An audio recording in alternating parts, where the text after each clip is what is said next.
Tá aí o que você queria, processo civil, estamos aqui para mais um vídeo. Professor, não acaba nunca? Ué, vai acabar um dia, né? Por enquanto a gente está vendo aqui ponto a ponto, eu tenho cuidado, porque se eu fosse irresponsável, eu simplesmente já teria acabado isso aqui há muito tempo, né? Mas é que eu, pelo menos, sou responsável e eu tenho cuidado com as coisas que eu faço aqui, né? Porque independente se isso aqui é de graça ou não, como é de graça aqui, é gratuito, é voluntário, mas é o meu nome que está aqui, né? Então eu preciso ter muito respeito e muito cuidado com as coisas que eu estou fazendo aqui. Então, professor, não vai acabar? Vai acabar, calma aí, já acaba, tá bom?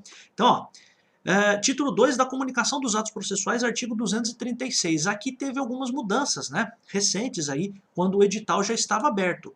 E eu acho importante que a gente veja essas mudanças. Não sei se o seu examinador teria a audácia de perguntar uma coisa que foi mudada no meio da vigência do edital. Mas, de toda forma, a gente vai passar por essas coisas, tá? Então a gente está falando aqui da comunicação dos atos processuais.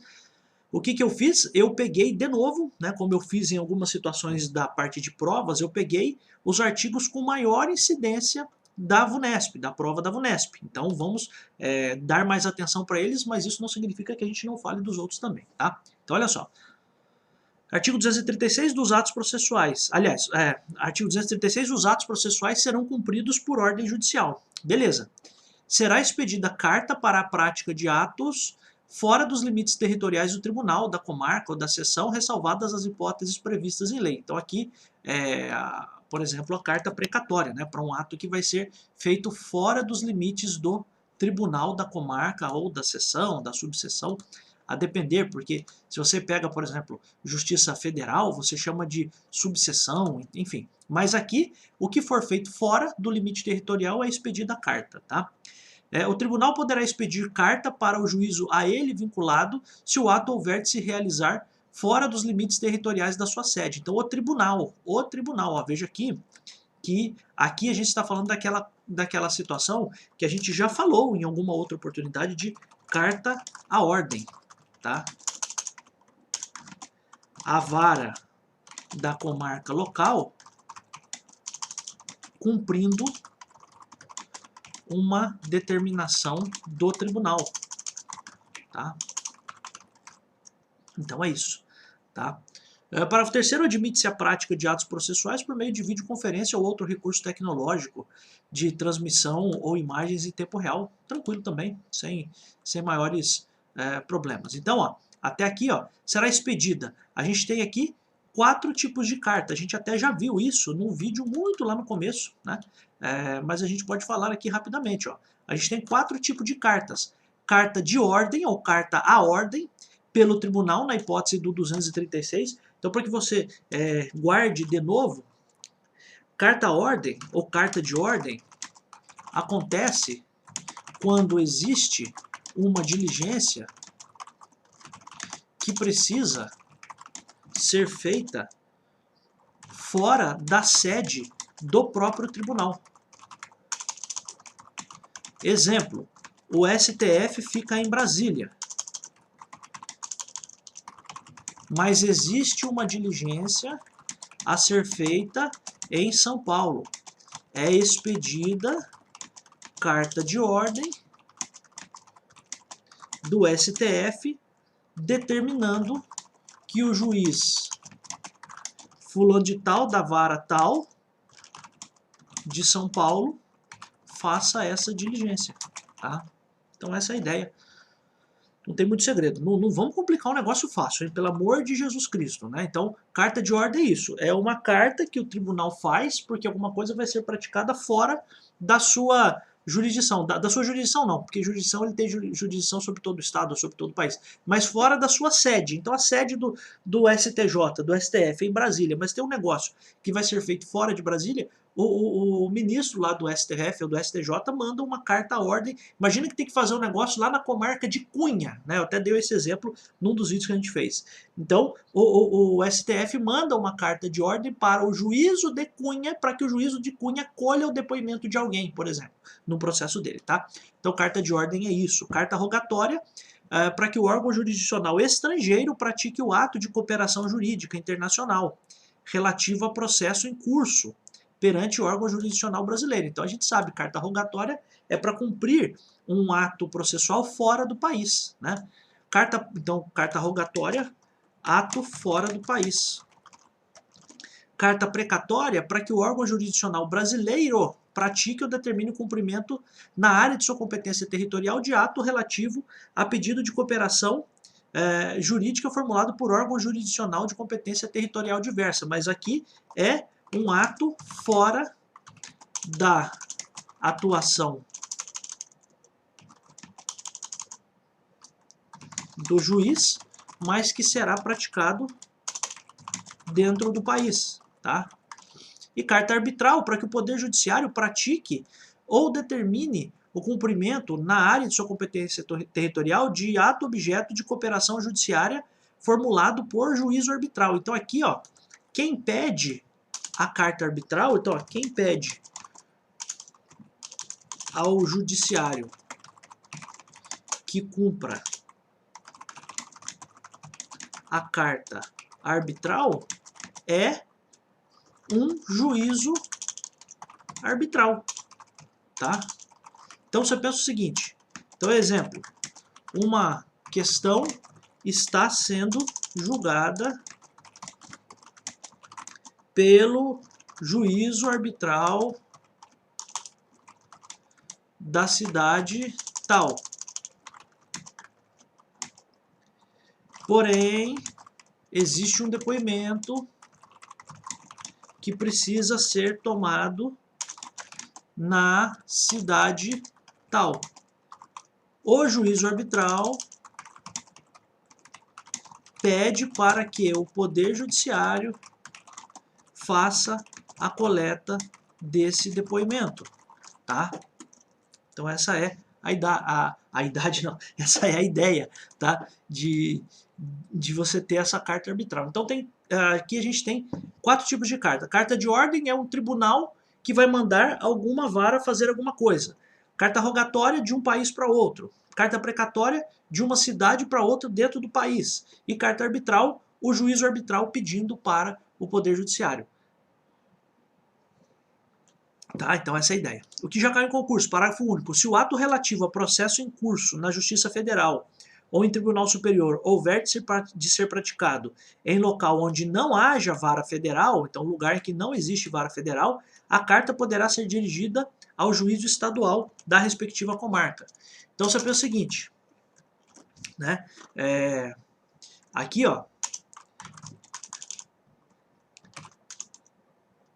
processo da Justiça Federal deve ter, ou então, o processo da Justiça Federal, ou processo que está em Tribunal Superior. O que é o Tribunal Superior, professor? STF, STJ, TST, TSE e STM. Esses são os tribunais superiores, todos em Brasília.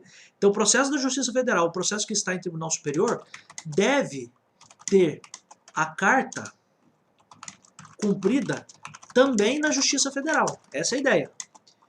Porém, se no lugar em que o depoimento ou o ato tiver que ser praticado não existir Justiça Federal, a carta vai ser mandada, a carta será mandada para o juiz estadual da comarca, tá? Então você só vai usar o juiz estadual nessa situação. Então e isso se for processo da Justiça Federal ou processo de Tribunal Superior. Ah, professor, é a Justiça Estadual de Minas Gerais e vai mandar para onde em São Paulo? Também para a Justiça Estadual, tá? Então, Justiça Estadual sei lá, da Paraíba vai mandar para a Justiça Estadual do Amazonas. Não tem problema nenhum, porque estadual com estadual e federal com federal. Só que, se no federal de um lugar estiver pedindo e no outro lugar não existir vara federal, aí você manda para estadual, tá? Essa é a ideia, tá? Esse é o parágrafo único, já caiu em concurso, hein? 238. Citação é o ato pelo qual são convocados o réu, o executado ou o interessado para integrar a relação processual. Cara, eu lembro uma vez que eu fiz um concurso, e aí eu conto, eu passei num monte de concurso, já falei isso para vocês aqui, e também reprovei num caminhão de concursos, porque é normal, né? Então, Eu me lembro uma vez que eu estava fazendo uma prova, e foi uma prova até que eu fui aprovado. Eu fui aprovado para oficial de justiça da Justiça Militar. E aí o que acontece? Eu não cheguei a tomar posse lá, porque eu já tinha sido chamado em outro concurso, mas eu fui aprovado lá, cheguei a ser convocado e tal. Mas veja só, eu me lembro que eu errei uma questão que me deixou muito para trás numa prova, exatamente por isso. E foi nessa prova. Porque eu poderia ter ficado numa posição muito melhor. Porque eu esqueci dessa indicação aqui, que isso já tinha no Código de Processo Civil anterior. Citação é o ato pelo qual são convocados o réu, ok, o executado, ok, ou o interessado. Eu me esqueci do interessado, cara. E eu me lembro que eu errei essa questão. Então eu posso citar quem? O réu, o executado ou o interessado, para integrar a relação processual. Integrar a relação processual é para fazerem parte do processo, tá? Então, as pessoas são citadas para fazerem parte do processo, tá? Essa é a ideia. Então, para integrar a relação processual é isso, para fazer parte do processo. Aqui a novidade, a citação será efetivada. O que é efetivada? Será cumprida realmente, será cumprida em até 45 dias a partir da propositura da ação. Isso é uma novidade, né, que o Código de Processo agora teve. Tá? Então, esse parágrafo foi acrescentado. Tá? Então, essa é a ideia. Então, eu fiz a propositura hoje, então propus a ação hoje. Eu tenho 45 dias para que essa citação seja feita. A ideia é acelerar o processo. Tá? Artigo 239, cai muito em concurso. Para a validade do processo, é indispensável a citação do réu ou do executado, ressalvadas as hipóteses de indeferimento da petição inicial ou de improcedência liminar do pedido. Por que isso? Lembre-se, lembre-se de que indeferimento da inicial ou improcedência liminar do pedido não, vou até colocar melhor, lembre-se de que no indeferimento da petição inicial ou na improcedência liminar do pedido, não há participação, vou até colocar, não há citação do réu para apresentação de contestação. Eles serão informados do processo e apenas serão citados para apresentação de contrarrazões se a parte contrária apelar. Você lembra disso, né? A gente já falou isso numa aula, a gente fez até um quadro, dizendo o seguinte, em deferimento da petição inicial, o réu nem participa do processo, por isso que está aqui, ressalvadas as hipóteses. Né? Então, por quê? Porque qual que é a regra aqui? Que sempre é necessário a citação do réu ou do executado. Então, a ideia principal é a seguinte, sempre é necessária a citação do réu ou do executado. Mas existem dois casos em que isso não é necessário. Quando? Quando o juiz indeferir a petição inicial ou quando o juiz julgar a improcedência liminar do pedido. E aí é o que eu estou dizendo aqui para você. Lembre-se de que no indeferimento da inicial ou na improcedência liminar do pedido não há citação do réu para apresentação de contestação. Eles serão informados do processo e apenas serão citados para apresentação de contrarrazões se a parte contrária apelar. Tá? Então essa é a ideia. Parágrafo 1º, despenca em concurso o comparecimento espontâneo do réu ou do executado, supre a falta ou a nulidade da citação, fluindo a partir desta data o prazo para apresentação de contestação ou de embargos à execução. Então, contestação pelo réu ou de embargos à execução pelo executado. Tá? Então, cada um faz uma coisa. O réu faz contestação, o executado faz embargos à execução. Então, se a pessoa comparece voluntariamente em juízo, dizendo para o juiz que a citação não existiu, ou seja, falta de citação, ou que a citação feita foi nula. Por que foi nula? Porque não cumpriu algum requisito, etc e tal. Esse ato de comparecer supre, não é suprir. Eu já vi muito, cara, como é que as pessoas às vezes tem uma dificuldade, né, em português, né? Por quê? Não estou aqui fazendo ironia com ninguém, mas, cara, quando você lê as coisas, quando você tem uma leitura maior, não é possível que você, por exemplo, veja a pessoa escrever assim, o comparecimento, ó, comparecimento suprir. Pô, cara, como é que não dói os olhos de você ler desse jeito, tá? Então, por favor, é supre, de fazer a supressão, tá? Então, por favor. Então, esse ato de comparecer, supre, substitui a falta ou a nulidade desta citação. Ou seja, não adianta nada, essa é a verdade, né? Você vai lá no juiz, ó juiz, eu vim aqui dizer que a citação foi nula, eu vim dizer que não teve citação, que ninguém me citou, aí o juiz fala, então tá bom, então você está citado a partir de agora. É isso que o juiz vai falar, tá? Mas é o que a lei está dizendo. Comparecimento espontâneo do réu ou do executado supre a falta ou a nulidade da citação.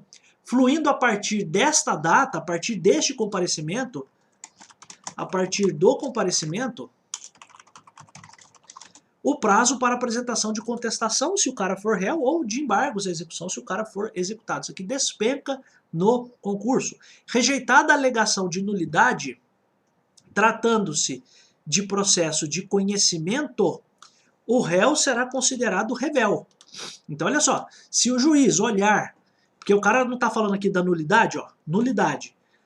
Então, veja só, rejeitada a alegação de nulidade, então se o juiz olhar para essa alegação feita aqui no parágrafo 1º, ó, juiz, a citação aqui é nula, o réu será considerado revel, tá? É como se o juiz dissesse o seguinte, ó, se a alegação de nulidade foi rejeitada, significa que para o juiz a citação valeu. E se a pessoa não apresentou defesa, ela é considerada como revel, tá? Então essa é a ideia. Então se o juiz rejeitar a alegação de nulidade, tratando-se de processo de conhecimento, então processo de conhecimento é aquele que tem petição inicial, tal, é o processo normal que a gente conhece, tá? Então o réu será considerado revel, e se for numa execução, a execução vai continuar. O juiz vai olhar e vai falar, tá bom, você alegou que era nula, mas não é não. Então vamos tocar o barco aqui, vamos mandar para frente o processo, tá? Essa é a ideia. 240. Aqui eu sugiro que você decore quais são os efeitos da citação. Isso aqui são os efeitos da citação, ou as consequências da citação. Então, olha só, a citação válida, então quando a citação for válida, ainda que ordenada por juiz ou incompetente, você fala assim, pô, mas como é que ela é válida se ela é feita por um juiz incompetente? Porque, na verdade, pode ser que essa incompetência seja reconhecida só lá na frente, tá? Então, não vamos tumultuar um negócio que não precisa de uma filosofia, de uma indagação muito maior, tá? Eu vejo, às vezes, as pessoas fazendo perguntas para mim, você percebe que eu curto todos os comentários, mas eu não respondo nos comentários perguntas que a resposta está no próprio vídeo, tá? Então não respondo mesmo. Por quê? Porque aí é o seguinte, eu não sou, desabafo aqui não, mas não mas eu não sou babá de ninguém, né? Se você assistiu o vídeo e você está fazendo a pergunta que está dentro do próprio vídeo, você precisa reassistir o vídeo, tá? Então, por favor, e se não tem alguma resposta que eu dei, professor, mas e se em tal caso, professor, deixa eu ver se eu estou entendendo bem. Cara, assiste de novo a aula, tá? É melhor, tá? Por quê? Porque às vezes você fica e eu digo isso porque eu já fui aluno também, porque eu já estudei para o concurso também, e às vezes a gente fica com uma neura com certas coisas que não precisa ter, só ouve o professor. Não é difícil, só ouve o professor. Qualquer coisa que o professor ache que você possa vir a perguntar, que possa causar dúvida, é muito possível que o professor responda para você. tá? Então as perguntas que tem lá nos comentários que eu não respondo, que eu não curto, que eu não respondo, é porque a resposta está no próprio vídeo, tá? Então você vai ter que voltar e reassistir. Por quê? Porque às vezes alguma pergunta está ali. Agora, o que eu acho a pior coisa, e uma das coisas que me fez sair, estou deixando claro aqui, que me fez sair de dar aula em curso presencial, era a interrupção do aluno para explicar exatamente aquilo que eu acabei de explicar.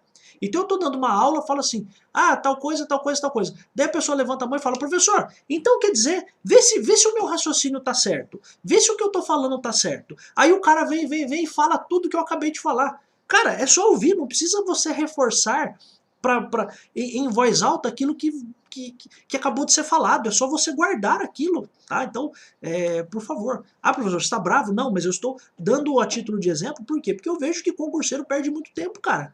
Perde muito tempo dizendo, professor, então, vê se o meu raciocínio está certo, acompanhe aqui o meu raciocínio. Cara, eu não vou acompanhar o raciocínio de ninguém, tire as suas próprias conclusões. Se eu acabei de falar, siga o que eu acabei de falar. É tão simples quanto isso, tá? Tá bravo, professor? Não estou bravo, mas eu acho que você precisa ter uma inteligência a inteligência é uma palavra forte, mas uma capacidade de compreensão de que o que está sendo falado é o que está sendo falado, tá? Então, só uma observação aqui para você, tá? Porque uma das coisas que me fez sair de curso presencial é isso, é o cara me parar quando eu estou dando aula para o cara falar com as palavras dele aquilo que eu acabei de falar. Isso é imaturidade. Isso é imaturidade. Por quê? Porque se você já entendeu, você precisa guardar para você, você não precisa explicar para mim aquilo que você acabou de aprender, tá? Porque eu já sei, eu que te expliquei, né? Por favor, né? Então, por favor, vamos ter essa consciência. Nossa, professor, que falta de educação. Não, estou dizendo para você, para te ajudar. Isso é para te ajudar, para você não fazer nunca isso com nenhum professor. Nunca, nunca, nunca na sua vida faça isso com nenhum professor. Se você me fez uma pergunta que eu não te respondi, é porque a resposta está no vídeo. Ponto, tá? Então, prosseguindo. A citação válida, ainda quando ordenada por juízo incompetente, que eu acabei de te falar, o juiz incompetente, ele talvez no começo ele não saiba que ele é incompetente, ele só vai saber que ele é incompetente mais para frente, mas se a citação foi válida, foi dentro dos conformes, ela faz algumas coisas, ó. Então a citação, efeitos da citação válida são quais? Induz a litispendência. O que é litispendência? Prova que existe uma lide, um processo em andamento. Torna litigiosa a coisa. Ou seja, aquilo que está sendo discutido é visto como um litígio. O que significa que se existe algum bem sendo tratado no processo, se ele for vendido durante o processo, significa que houve a venda de um bem que estava em litígio, tá? Então torna litigiosa a coisa. Constitui em mora o devedor. Ou seja, é a manifestação de que a parte quer receber alguma coisa da parte contrária. Isso é constituir em mora. Ó, você está me devendo o aluguel. Eu vou te mandar uma notificação para constituir você em mora, para provar que eu quero receber alguma coisa de você. Eu estou dizendo, você está... A mora é atraso, ou poderia ser demora, né? Então, é uma manifestação, constituir em mora é uma manifestação que eu faço para dizer que eu quero receber aquilo, tá? Então, esses são os efeitos da citação válida, ainda que feita por um juiz incompetente. Quais são? Induz a litispendência, torna litigiosa a coisa aí, constitui em mora o devedor, ressalvado aqui os artigos 397 e 398 do Código Civil, que, é claro, não precisam aqui ser estudados por você, tá? Mas efeitos da citação válida. Cara, isso aqui despenca no concurso. Quais são os efeitos da citação válida? Aí, qual é a expressão que geralmente cai? Essa aqui, ainda que ordenada, ou ainda quando ordenada por juízo incompetente. Eu estou explicando para você, porque na sua cabeça você pode pensar exatamente o que eu te falei. Professor, mas como é que o juiz é incompetente e a citação vale? Por que isso? Porque ele naquele momento ele não sabia, ele vai ficar sabendo que ele era incompetente lá na frente, tá? Então, só, por favor, guarde isso, por quê? Porque às vezes você vai encontrar questões assim, a citação válida induz a litispendência, torna litigiosa a coisa, constitui mora em devedor, salvo quando ordenada por juízo incompetente. Não é, ainda que, mesmo que, tá? Então, mesmo quando ordenada por juízo incompetente, ela vale e ela tem todos esses efeitos, tá? Então, por favor, se liga nisso. Parágrafo 1º, a interrupção da prescrição operada pelo despacho que ordena a citação, ainda que proferido por juízo incompetente, retroagirá a data da propositura da ação. Então aqui a gente também vai fazer uma observação aqui, porque esse aqui é um parágrafo que cai bastante. Então quando a pessoa entra com ação contra outra, então quando uma pessoa, vou colocar assim, quando uma pessoa entra com ação contra outra, isso interrompe a prescrição.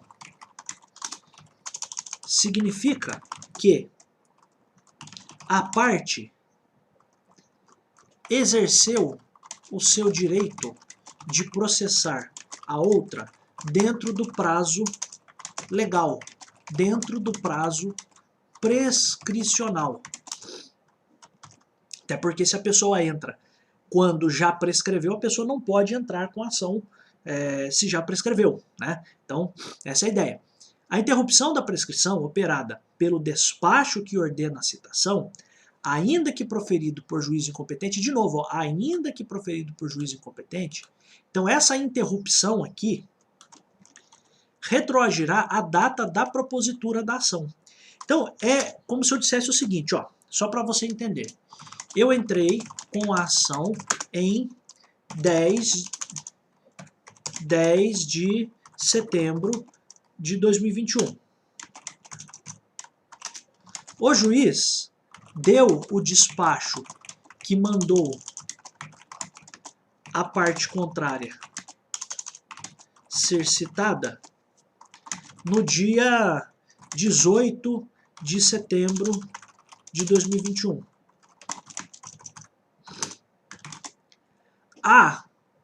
Então eu vou colocar assim, mesmo que o juiz tenha dado o despacho no dia 18, a prescrição foi interrompida no dia em que a ação foi proposta. É isso, tá? Então, estou dizendo aqui para você, se eu entrei com a ação no dia 10 de setembro e o juiz mandou citar, deu o despacho, aqui o despacho que ordena a citação é a ordem para o juiz para que a parte seja citada. Então, se eu entrei com a ação no dia 10 de setembro de 2021 e o juiz deu o despacho que mandou a parte contrária ser citada no dia 18 de setembro, mesmo que o juiz tenha dado o despacho no dia 18, a prescrição foi interrompida no dia em que a ação foi proposta, ou seja, no dia 10, tá? Então é a partir do dia 10 que eu vou olhar se está prescrita ou não esta ação, este direito aqui de entrar com a ação, tá? Então isso é importante. Então a interrupção da prescrição operada pelo despacho que ordena a citação, mesmo que ordenada por um juízo incompetente, ela vai retroagir a data da propositura da ação. Então estou te dando exemplo aqui, eu entrei com a ação no dia 10.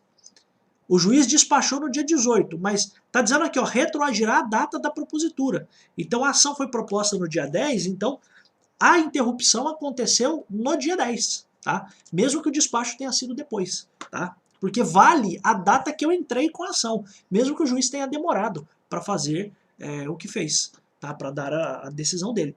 Incumbe ao autor adotar, no prazo de 10 dias, as providências necessárias para viabilizar a citação, sob pena de não se aplicar o disposto no parágrafo 2º, ou seja, cabe ao autor, no prazo de 10 dias, fazer tudo o que é necessário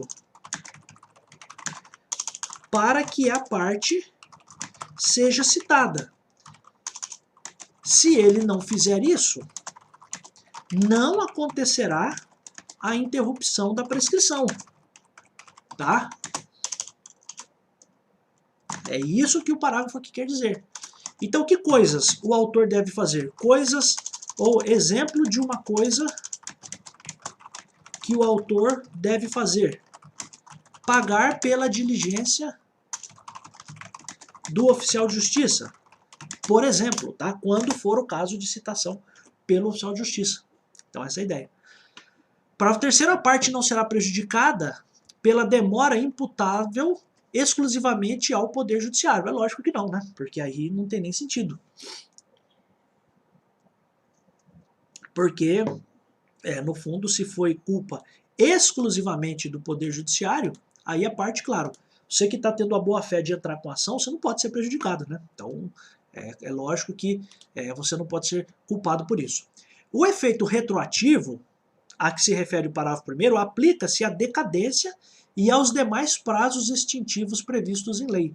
Então, aplica-se esta questão de retroagir a data da propositura da ação também para fins de decadência e demais prazos extintivos. Aqui a gente não precisa saber quais são outros prazos extintivos, apenas entenda que então você poderia encontrar assim, ó, a interrupção da decadência acontecerá na data do despacho do juiz que determinar a citação. É uma afirmação verdadeira, porque é a interrupção da decadência ou da prescrição, tá? Então, pra gente aqui, qual a diferença de decadência e prescrição? Não cabe a gente fazer essa diferenciação, não há necessidade de você saber sobre isso, tá? Ó, lembra que a gente falou aqui, ó? A gente falou que no caso de indeferimento da inicial ou improcedência liminar do pedido, não há citação do réu para apresentação de contestação, eles serão informados do processo e apenas serão citados para apresentação de contrarrazões se a parte contrária apelar. Agora aqui é o 241, ó. 241 diz assim, ó, transitada em julgado a sentença de mérito proferida em favor do réu antes da citação, incumbe ao escrivão ou ao chefe de secretaria comunicar-lhe o resultado do julgamento. Então a gente está falando nos casos, exemplo, nos casos de indeferimento da inicial ou improcedência liminar do pedido, o réu será comunicado do resultado do julgamento. Então é como se dissesse o seguinte para ele, ó, sabia que teve um processo contra você, mas ó, fica tranquilo porque já foi extinto, tá? Você não precisa fazer nada, tá? Essa é a ideia do 241. Então o réu vai ser comunicado, tá? Então, sentença de mérito proferida a favor do réu antes da citação, ou seja, ele nem estava sabendo do processo, nem nada, o escrivão, o chefe da secretaria vão comunicar o réu sobre este fato, que é aquela situação que eu te falei, por exemplo, de indeferimento da inicial em que o réu nem foi citado, ou de improcedência liminar do pedido em que o réu também não foi citado, ele nem participou do processo, estava nem sabendo, tá? Ó, 242, a citação será pessoal, então quem vai ser citado é a pessoa, podendo, no entanto, ser feita na pessoa do representante legal, ou do procurador do réu, do executado ou do interessado. Então, ó, regra, citação pessoal. Também pode citação do representante legal, procurador do réu, do executado ou do interessado. Tá? Então, essa é a ideia. Então, pessoalmente ou representante ou procuração. Então, citação do procurador. Tá? Só que é claro, o procurador, por exemplo, precisa ter poderes na procuração específicos para poder realmente receber a citação, mas isso para a gente aqui não tem assim tanta necessidade de a gente guardar. Na ausência do citando, a citação será feita na pessoa do seu mandatário, administrador, preposto ou gerente, quando a ação se originar de atos por ele praticados. Então, na ausência da pessoa que será citada, então na ausência da pessoa que será citada, a citação será feita na pessoa de seu mandatário, administrador, preposto ou gerente. Então, da pessoa que, de certo modo, representa aquela pessoa, quando a ação se originar de atos por ele praticados, tá? Então isso aqui é interessante. Se a pessoa que vai ser citada não estiver presente, você pode até fazer a citação na pessoa do seu representante, do administrador. Pensa uma situação, por exemplo, de um banco, enfim, preposto, gerente, seja de uma empresa, né, de um posto de gasolina, seja lá o que for, tá? Então essa é a ideia. Então, na ausência da pessoa que vai ser citada, é possível citar o mandatário, o administrador, preposto ou gerente, tá? O locador, tá? Que se ausentar do Brasil sem cientificar o locatário de que deixou na localidade onde estiver situado o imóvel procurador com poderes para receber citação, será citado na pessoa do administrador do imóvel, encarregado do recebimento dos aluguéis, que será considerado habilitado, então será considerado habilitado para representar o locador em juízo. Então é aquela coisa, ó, o dono da casa, o locador,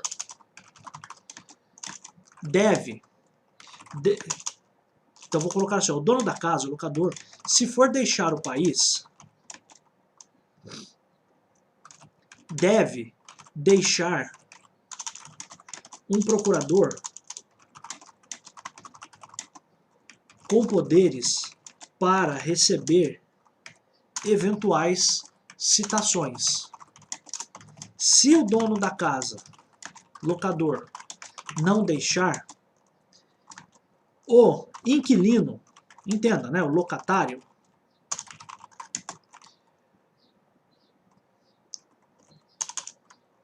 pedirá que a citação seja feita na pessoa do administrador do imóvel, vulgo imobiliária, tá? Dono do imóvel, dono da casa viajou, não deixou procurador, mas o inquilino quer processar o dono da casa, mas não consegue, porque o cara tá fora, não consegue fazer a citação dele. Quem que vai ser citado? A imobiliária. Então, o administrador do imóvel, tá? Isso é o parágrafo 2º. Parágrafo 3º.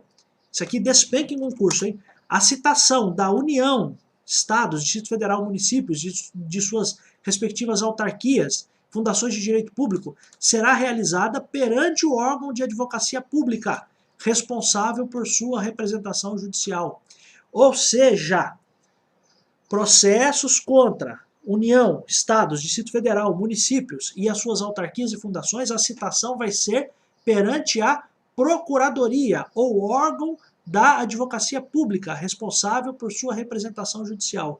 Tá? Então, por exemplo, a citação da União. Quem que é o chefe da União? É o presidente da República. Mas o oficial de justiça vai até o presidente para fazer a citação dele? Não. Vai fazer a citação para a Advocacia Geral da União. No Estado, por exemplo, quem é o órgão de representação do Estado? A Procuradoria Geral do Estado. Procuradoria Geral do Estado. Então você faz a citação perante o órgão da advocacia pública ali no Estado, que se chama Procuradoria Geral do Estado. E no município é a mesma coisa, Procuradoria Geral do município. Tá? Então, a citação da União, Estado, Distrito Federal, municípios, é feita perante os órgãos de advocacia pública. Tá? Então, perante as procuradorias. Você até poderia colocar aqui, ó, procuradorias.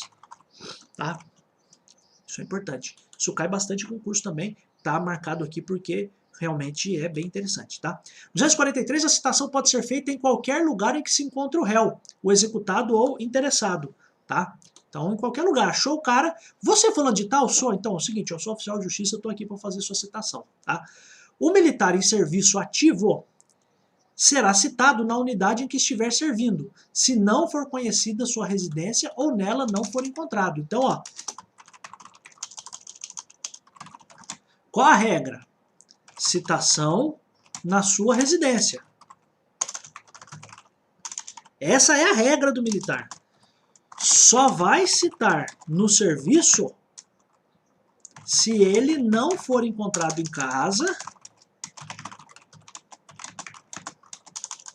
ou se não souberem onde é sua casa, tá? Então, por favor, então a regra da citação do militar é também citação na sua casa. Só que o parágrafo aqui diz o seguinte: ó, o militar em serviço ativo será citado na unidade em que estiver servindo, se não for conhecida sua residência ou nela não for encontrado. O que significa? Primeiro você vai buscar o cara na residência. Se não achou o cara na residência, ou se não sabe onde é a residência do cara, aí sim você pode partir para a citação no serviço, tá? Esse é o 243. Parágrafo único. 244. Aqui, questão clássica de concurso. Não vai ser feita a citação, não se fará citação, a não ser para evitar perecimento de direito. Ou seja, a não ser que seja um negócio urgente, urgentíssimo. Tá? Não é uma citação, por exemplo, para o cara, sei lá, uma citação para o cara responder a um processo de um acidente de trânsito, que é uma coisa simples, tá? É uma coisa mais profunda. Então, não vai se fazer a citação a não ser para evitar perecimento de direito. Quando? De quem estiver participando de ato de culto religioso. Perfeito. Autoexplicativo. Então o cara tá na igreja, imagina o cara tá lá assistindo o culto, assistindo a missa, sei lá, e chama o cara, ó, vim aqui fazer sua citação. Peraí, pelo amor de Deus, né? Então, quem estiver participando de ato de culto religioso. Também não vai fazer isso, não vai ser feita a citação de cônjuge, companheiro ou de qualquer parente do morto consanguíneo afim em linha reta ou colateral em segundo grau, no dia do falecimento e nos 7 dias seguintes. Então, morreu hoje, não cita hoje.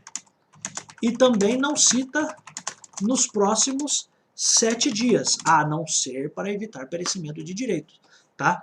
Então isso aqui é a ideia. Tá? Também, de noivos, nos 3 primeiros dias seguintes ao casamento. Então, professor, e no dia do casamento, pode? Pode. Imagina, né? Mas, claro, não pode fazer. Professor, mas você falou que não pode ser enquanto estiver participando de culto. Ô, meu filho, mas o cara vai ficar casando o dia inteiro? Né? Não é, né? Então, é claro, se o cara estiver casando-se na hora do casamento, se o casamento for religioso, é lógico que não vai fazer na hora do casamento. Tá? Então, porque às vezes os alunos têm umas perguntas dessas, né? Então, estou explicando para você não se confundir, por favor. Então, na hora da cerimônia religiosa, é lógico que não vai poder fazer a citação. Mas, no dia do casamento, então o cara vai casar 8 horas da noite, ele recebeu o oficial de justiça na casa dele 10 horas da manhã. Pode? Pode, tá? Porque é nos 3 primeiros dias seguintes ao casamento, tá? E aqui o pessoal, sempre para guardar, né? Os 3 dias de casamento, então para lembrar, lua de mel, né? Não sei se isso, lua de mel, 3 palavras, não sei se para você isso é interessante, mas tudo bem. Também não é feita a citação do doente enquanto grave o seu estado. Então, por exemplo, a situação do cara que será que está com coronavírus, está internado, precisa ser citado. Pô, se o cara está em estado grave, então, ó, enquanto grave o seu estado, né? Então, se ele estiver em estado grave, ele não vai ser citado, salvo para evitar perecimento de direito. Aí a gente vai ver agora, no 245, alguns outros passos. Ó. Diz assim, não se fará citação quando se verificar que o citando é mentalmente incapaz ou está impossibilitado de recebê-la. Então aqui, o mentalmente incapaz é realmente a pessoa que tem uma limitação mental, ok, é uma coisa autoexplicativa. Agora, impossibilitado de recebê-la é a situação em que a pessoa ela é normal, ela não tem nenhuma deficiência mental, mas que naquele momento ela não pode, ela está entubada, tá, sei lá, está em estado de coma, por exemplo, então não dá, né? Então o oficial de justiça descreverá e certificará minuciosamente a ocorrência, então o oficial de justiça vai ter que dizer isso para o juiz. Aí, para examinar o citando é a pessoa que será citada, o juiz nomeará um médico que apresentará laudo no prazo de 5 dias. Dispensa-se a nomeação de que trata o parágrafo 2º se a pessoa da família apresentar declaração do médico do citando que ateste a incapacidade deste. Então, dispensa-se o médico se a pessoa da família apresentar já um atestado, tá? Então, autoexplicativo, mas estou apenas aqui enfatizando com você. Então, o cara não pode ser citado. O oficial de justiça certifica isso, manda para o juiz. Aí o juiz nomeia um médico para analisar a situação, para ele dar um laudo em 5 dias, um parecer.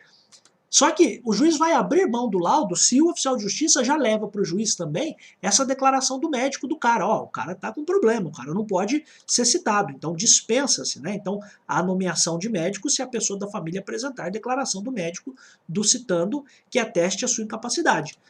Reconhecida a impossibilidade, o juiz nomeará curador ao citando, observando quanto à sua escolha a preferência estabelecida em lei e restringindo a nomeação à causa. Então, o curador vai ser curador só para aquele processo.